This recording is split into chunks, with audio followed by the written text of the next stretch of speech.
Hello everyone and welcome to today's tutorial on Blender shader nodes. Today, I'll be teaching you how to make your procedural textures seamless. This is a technique that I've found along with the help from my Discord friends a while ago and has been very useful. I've used this to import textures into games and other blend files, and it has worked very well. So, let's get started.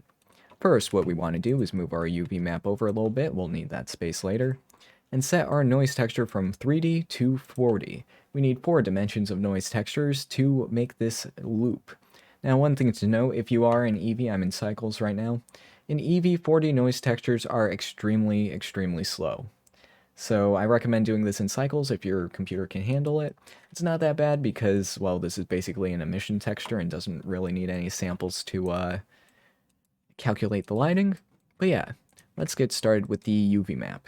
So what we want to do first is use a separate XYZ node right here, converter, separate XYZ, and a combine XYZ node, converter, combine XYZ. Let's hook those two together. And what we're going to use next is a math node set to sine. And if we use the sine and look at it, as we could see, it is not looping. It has a pretty harsh cutoff. That's because we need to multiply our UVs by pi times 2.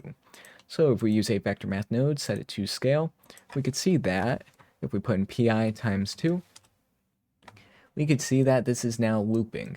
Now we can't quite see it because it goes into the black, but this is an S curve.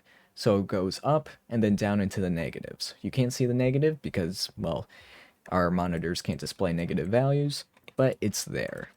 Next, what we are going to do is copy this sine node, still attached to the x-axis. Let's put a reroute right there and set it to cosine. As we could see, the cosine is almost the inverse of the sine, and that's exactly what we want. So next, what we are going to do is copy both of these and bring these down here. And make sure you hook up the cosine into the y-axis. As we can see, it doesn't really do anything just yet, but we need to hook up these other ones, and then it will work. Let's use the y-axis for the second two values, as we can see here, and combine this to the z-axis. As we can see, we're starting to get some action, but it still has some warping. And then the second cosine into the w. As we can see, this now loops.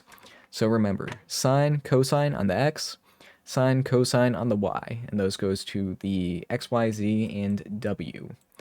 Next, what we're going to do is just organize the nodes a little bit, and then we'll get into the exporting these textures, because there is a special way to export them. There we go. So, exporting these files. What you want to do is use the raw view transform. The default is set to filmic, and as we can see, the filmic layout is very washed out, very gray. We don't want that. The raw view transform, as the name implies, gives you the raw data. So the blacks will be the 0 values, and the whites will be the 1 values. And if I were to render this out, let's first put a color ramp so that we could have absolute blacks and absolute whites. And if we render this, we could see that the value here is 0. There's the hue saturation value nodes on the bottom, and at the tops, it is set to white. So 0 and 1. Perfect. If you want to save out this texture, just click on image and click save as, and then you could save it to your desktop, with whatever name you want.